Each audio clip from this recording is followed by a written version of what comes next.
Ladies and gentlemen, could we get one round of applause here for our firefighters here tonight?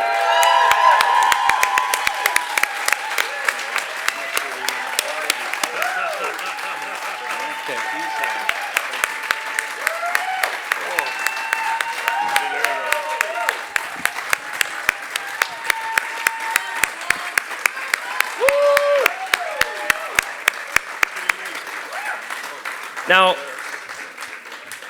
I'm not going to be the one asking the questions tonight, but I really wanted to ask this first one. Is that stud Rod MacDonald single?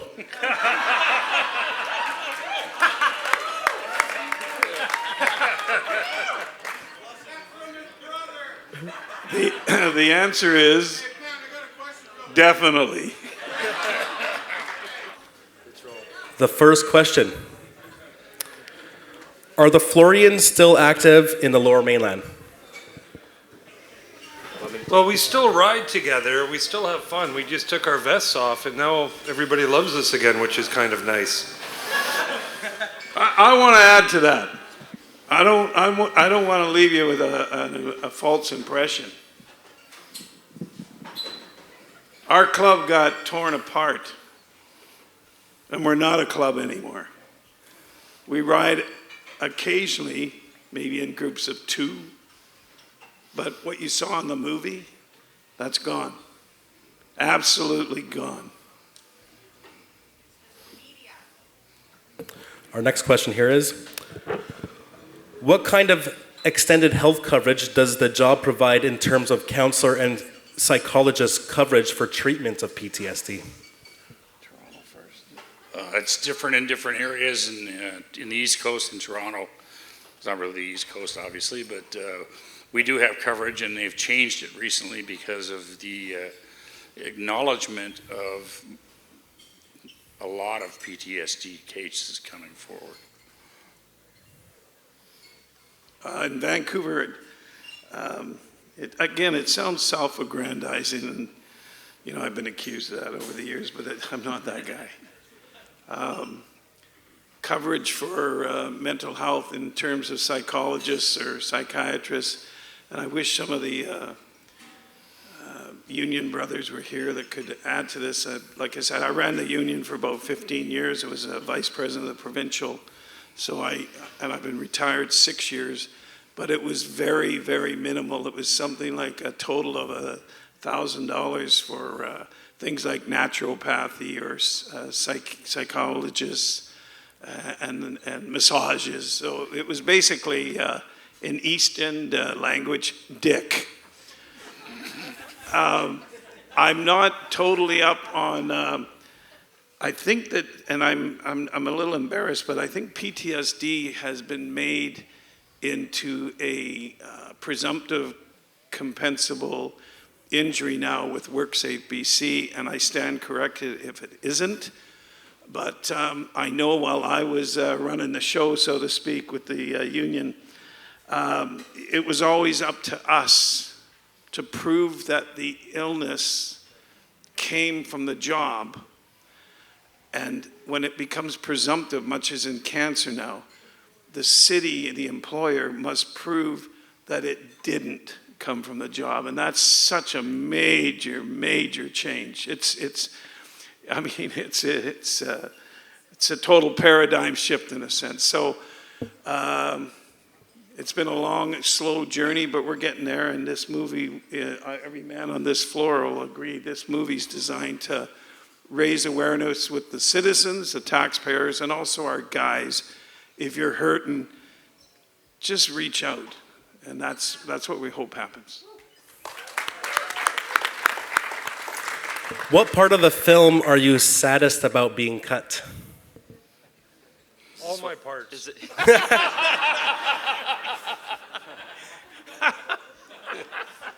Well, I think, it took about 100 years for firefighters to speak up, but when you start getting them to talk, the cameras start to burn up a little bit.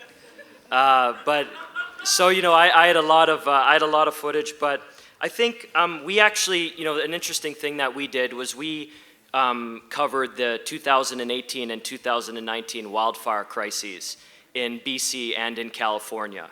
Particularly, we went to Paradise, where 80% and over of the entire city of Paradise was destroyed by the campfire, as it was called in 2018. And we were on the front lines of not just the firefighters, but the crews that were tasked with recovering the remains. And that was a really sobering experience. We're actually turning that wildfire segment into its own film that'll be coming out soon.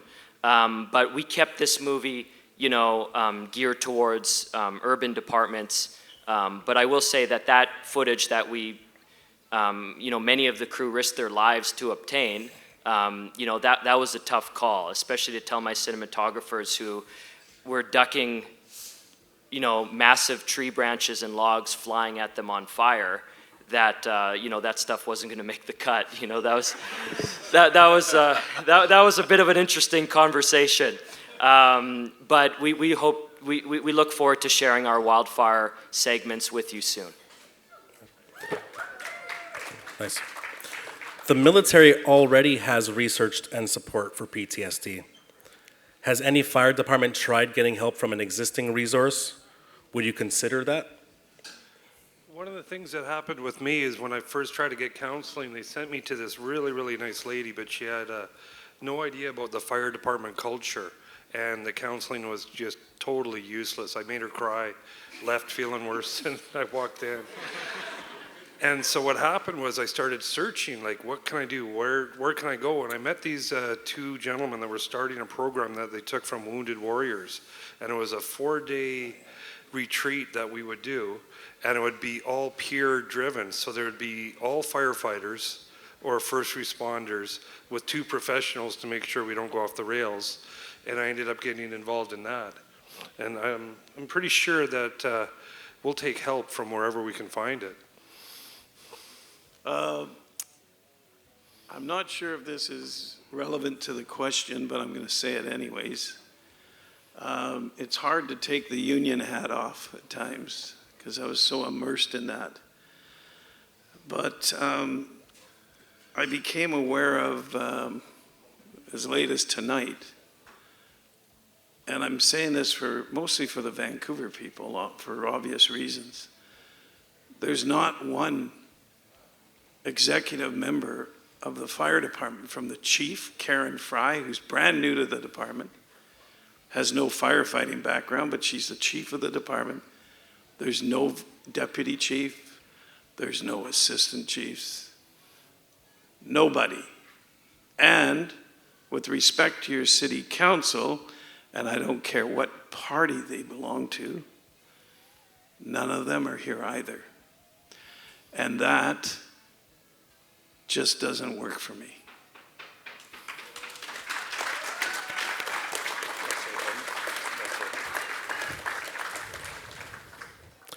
Did you ever run into any trouble with law enforcement during the course of this production? I think, it's, particular to the production.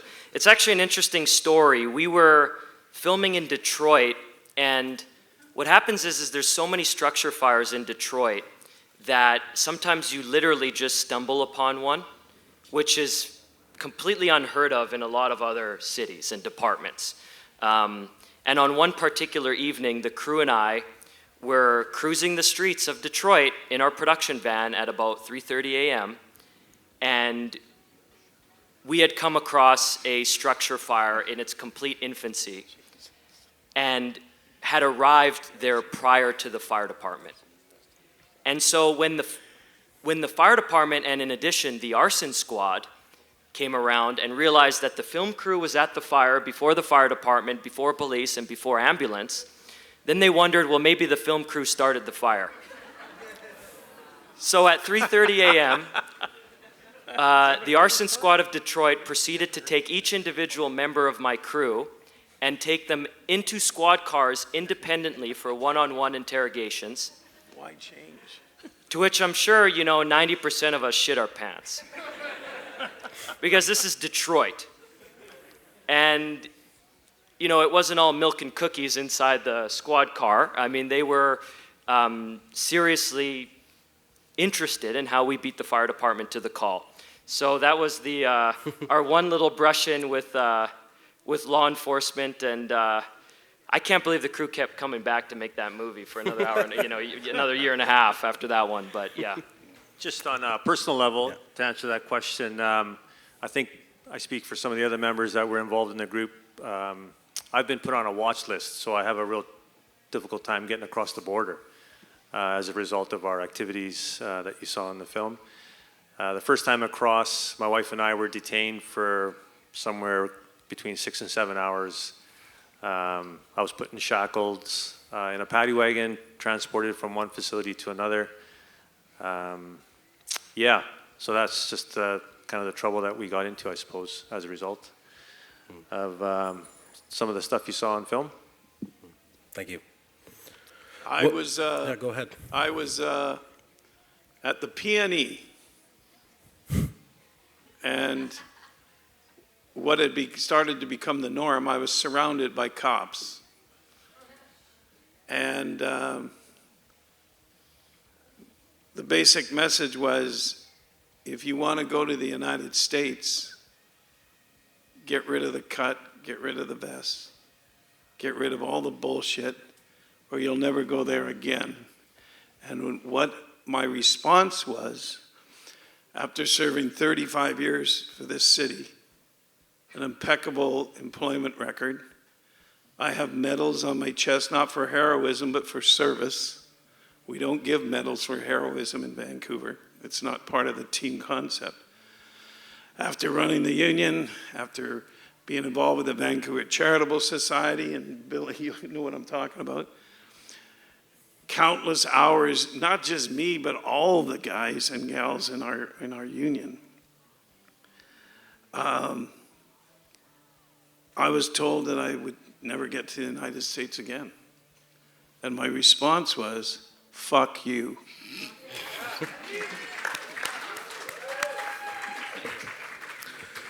What can the public do to better advocate for and support firefighters? Well, what the public can always do is make sure their politicians are aware of how you feel about the fire department, whether it's good or bad. I think that sometimes when we don't tell about the good things, only the bad things are heard. That's unfortunate, but that's the reality of it. You can film good things as well as bad things and let them know. We hope that with this film, the reality of the suffering that has gone on for many, many years, not only in the fire service, but in the medical profession, the armed services, the police too. You know, they've all suffered. We're trying to shine a light on that and get as many people to help as possible. And the more that you all have the opportunity to speak to those people, the better it will be for everyone.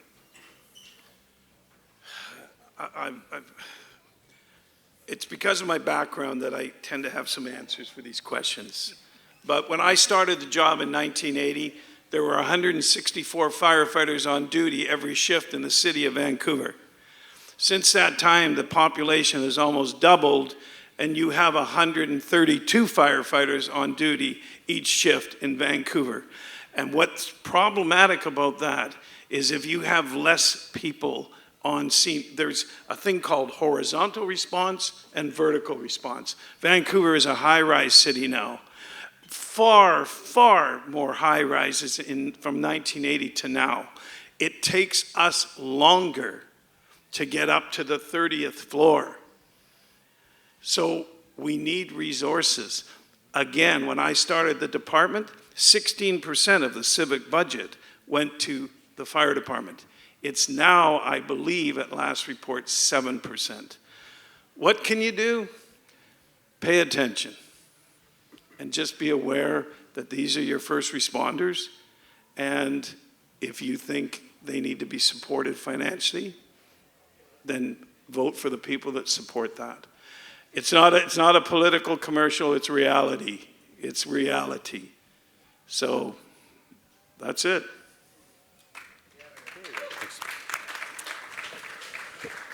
Question here. How did the neuroscientists get connected with these guys? You guys. Yeah, so Dr. Don Vaughn and his team, by the way, Dr. Don Vaughn and Michael McGuire are here with us tonight. If we could get a round of applause. Stand up, take a bow.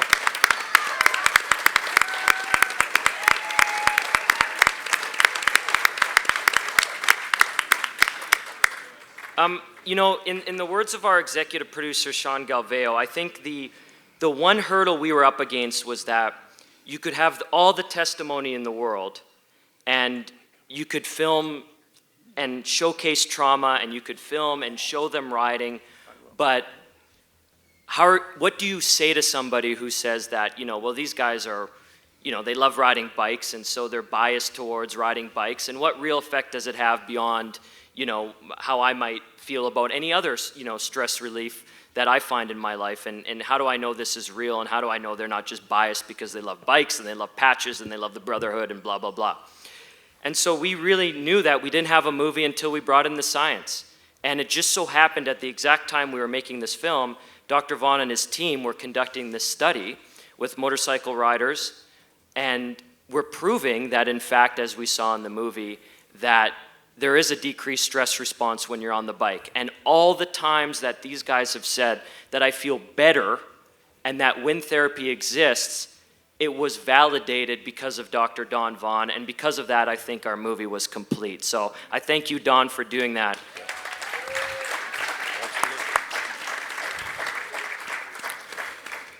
Do you feel this film will have any direct consequences or influence in departments throughout North America? 100%. What do you guys think? Yeah, absolutely. It will. I would hope so.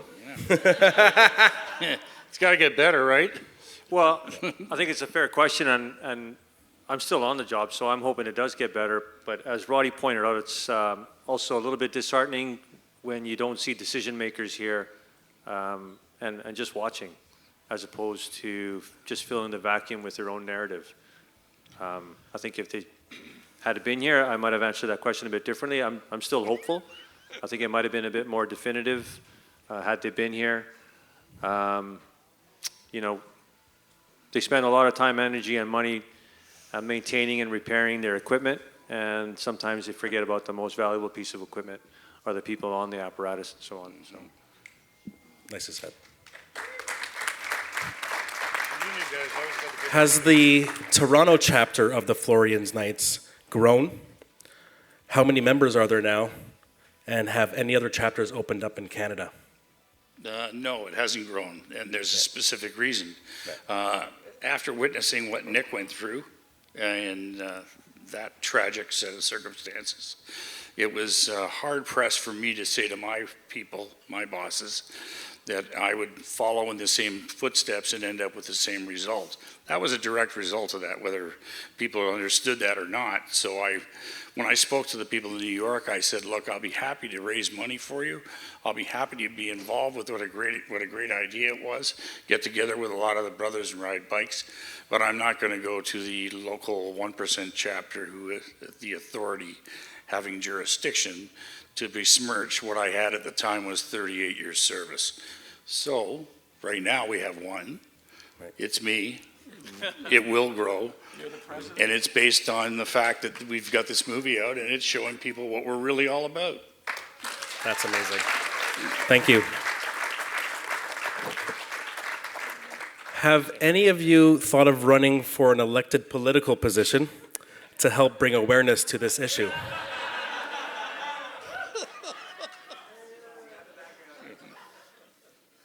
I wanted to run, but when I heard they did background checks, I thought maybe I better reconsider.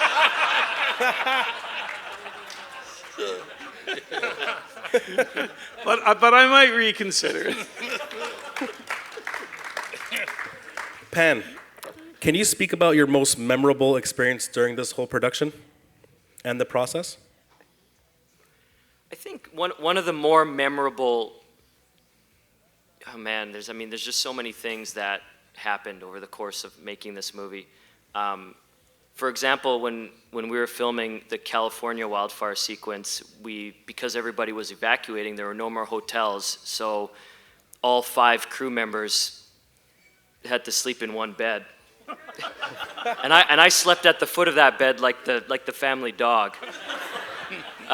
So, those things are memorable, but I think one of the more memorable things and related to the movie was during the Toronto Raptors parade shooting, what I really found to be what really epitomized to me the job is that we were sitting in the kitchen watching that parade happen with Jack and the other members. And then you saw what happened. Somebody came on the stage and said that something terrible has happened and that everybody has to remain calm. And within 5 seconds, no call, if I'm not mistaken, Jack, no call had come into the station. Nobody really knew what was going on. But Jack's in his gear and he's in the truck and he's going down into what we have no idea what this is. It could a terrorist attack to what scale? We have no idea. All that I knew at the time was that Jack Cooper's going in to that without knowing. No call over the radio, no information.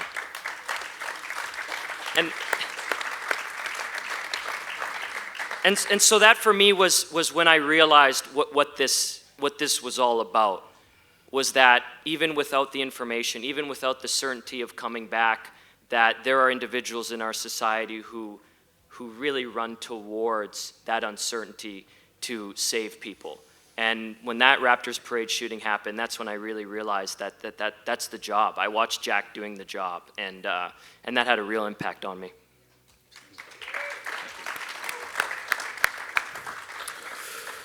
What would be your message to young firefighters today in regards to safeguarding their own mental health? I'll go. Seeing that I'm still on the job, as I said earlier, in the last couple of years, well, the one thing that I regret that wasn't in the movie was some of the good work that our group did here, just financially, and the money that we raised and where that money went to. So I just kind of wanted to get that out there. The numbers are a little bit dodgy, so I'll lowball them, but we were only up and running pretty seriously for maybe about 14 months, and in that period of time, we donated approximately $9,000 to the BC Burn Fund to help run the burn camp for kids who are scarred with burns and helping them get back into regular society and so on and so forth. I know Erik's back there. He was part of the group, and I'm just totally bastardizing everything the burn camp does. But we also donated, and this kind of leads into the question. We had a quick fundraiser in May 15th, is it? St. Florian's Patrons. What day is that? Don't look at the old guy. I'm losing my memory. Well, in any event, we raised approximately $3,000, and we gave that to the BC Professional Firefighters Association so that they can, it was kind of seed money for them to start a program, which is now up and running, thankfully. And it's called the Resilient Minds Program, and the logo is Share It, Don't Wear It. So to answer the question, it basically gives us tools. It teaches us, myself as an officer, to be able to recognize changes in the people on my crew and be able to ask the right questions. And it also teaches firefighters to recognize changes in their colleagues and to be able to ask the right questions and sort of point them in the right direction and so on and so forth. And more importantly, just changes in yourself. And it kind of gives you tools basically to say, hey, look, this is coming. You know, when you're new, as the question asks, and the science, you know, we have scientists here, but I know it's at approximately 13 to 15 years of service time is when it really starts to compound. And they kind of, you know, in the program, they even show a cup that's just filling over time, and then it's overflowing. But you've never been taught how to empty that cup. We found something that worked for us, but I would say that we're a very small number. So there are programs in place now, and the education is there. So I am, again, very hopeful for the future and for the young people that are joining the service. You know, and you're being taught, you know, again, the stigma. We've talked about stigma around PTSD. We've talked about stigma around outlaw motorcycle gangs and so on and so forth. And stigma is exactly what it is. It stagnates any kind of growth and development and understanding. So, you know, there was a lot of stigma around the PTSD. I've noticed a lot of changes, again, in the last several years. You know, we basically tell our people, you go to a dentist annually for a checkup. You got a sore back, you go to a chiropractor. You pull a muscle, you go to a physiotherapist. If you're not feeling right, go get it checked out. But we still are very, very hesitant to say, oh, I can't go for beers tonight, I got a psychiatrist appointment. You know, but we're not there yet, but the programs that are in place, so it's become part of our dialogue at work. So that's a long-winded answer. Thank you. Thank you. We got a couple more questions here. I just want to add something. Oh, of course. Of course. There's two facets to that question. One was advice to the younger guys. The other component is advice to the officers. It was we heard about how it was, you know, get over it, you'll be all right, kid, that kind of thing. The officers, there's now a component in the training that basically it says, if something doesn't seem to be right with one of your crew members, regardless of the age, it usually means that something's not right. And that sounds like a very simple statement. But to go from the simple statement and getting, I hate this expression, you peel the layers of the onion, but make some inquiries with your crews as an officer and know what their normals are.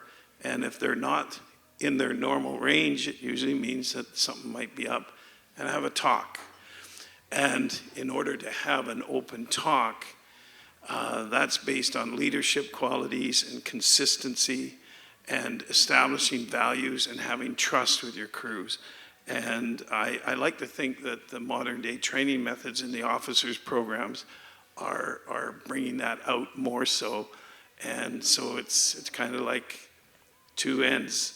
It's okay to tell us, kid, and hey, you're the dad of this crew. Take care of them. Thank you.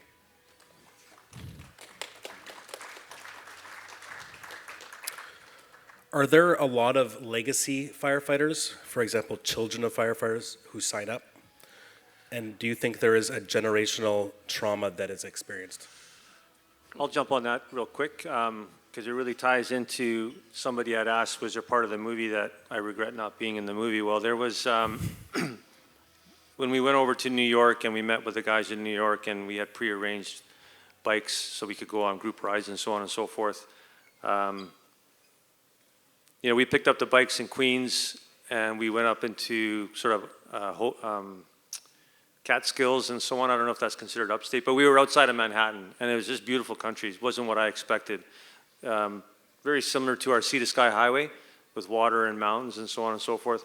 But throughout New York State, there's tons of monuments to 9/11 because most of the firefighters can't afford to live in Manhattan. So within their own communities, there's these monuments.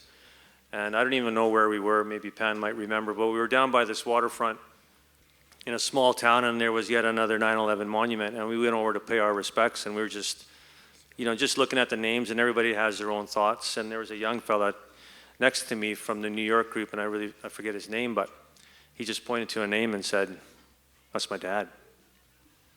I said, "Are you serious?" He goes, "Yeah, that's my dad. He died at 9/11. So to answer your question, there is a bit of lineage there, and I think just that tradition, and we have several in our department that are children of firefighters, male and female. Yeah. Thank you. Yeah, This will be, go ahead. Go ahead, Jen. Of course. When 9/11 happened, they lost 343 people in one day, in about 2 hours. It's the only fire department in the world that I can think of that can survive that.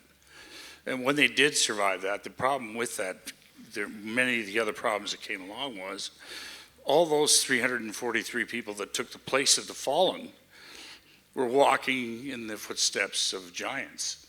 And they didn't note it at the time. They didn't. And then now they're going to be, for the rest of their careers, classic overachievers and trying too hard to achieve something which only ends in a bad result. So it was a terrible situation for them to be in. It was the families also that had to, you know, try to replace the fallen that had gone. So those ones there, that's a special circumstance. Part of the question without the 9/11 entrapment is the the simple thing that a lot of firefighters go into because their parents are already in it. My father was on the fire department, and I went into the fire department. And it's not male or female anymore. It's not about sex anymore. It's about achieving a certain bar, and everybody can go out there and try to do it. And you can end up being still walking in the footsteps of somebody that was considered a hero. And that's really hard for people to understand unless they're doing it. So.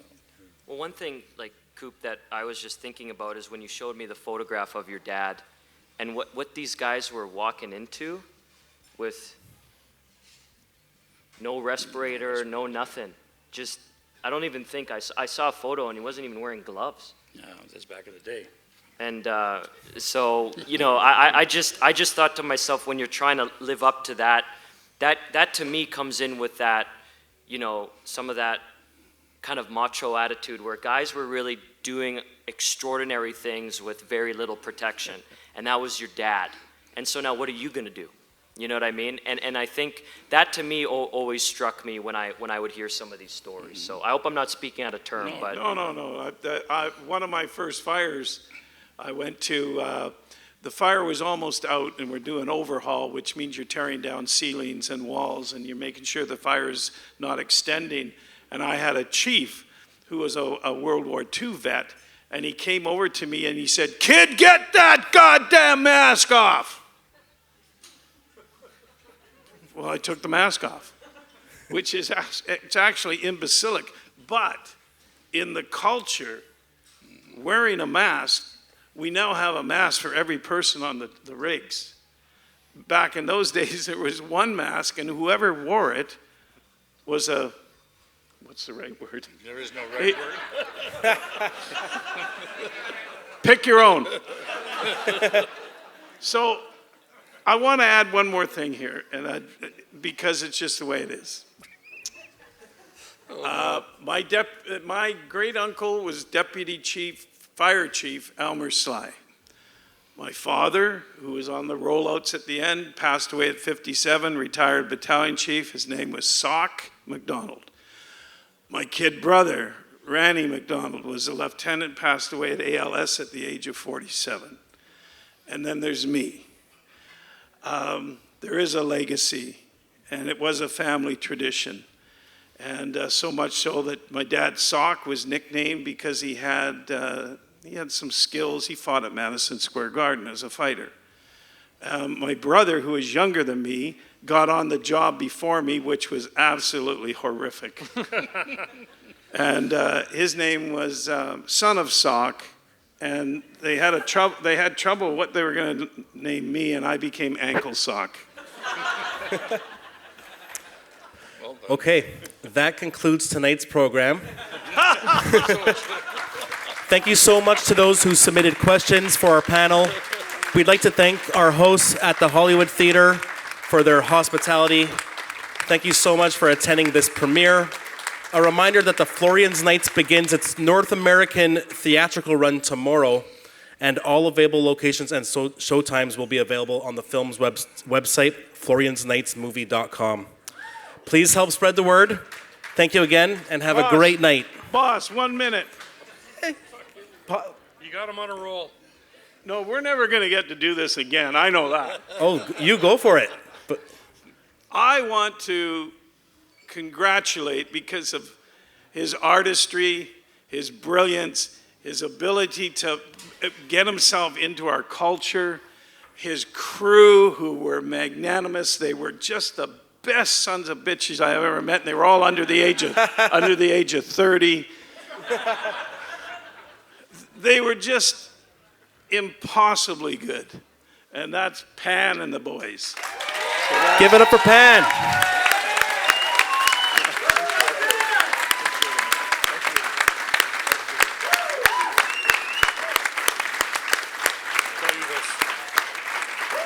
Good job, Pan.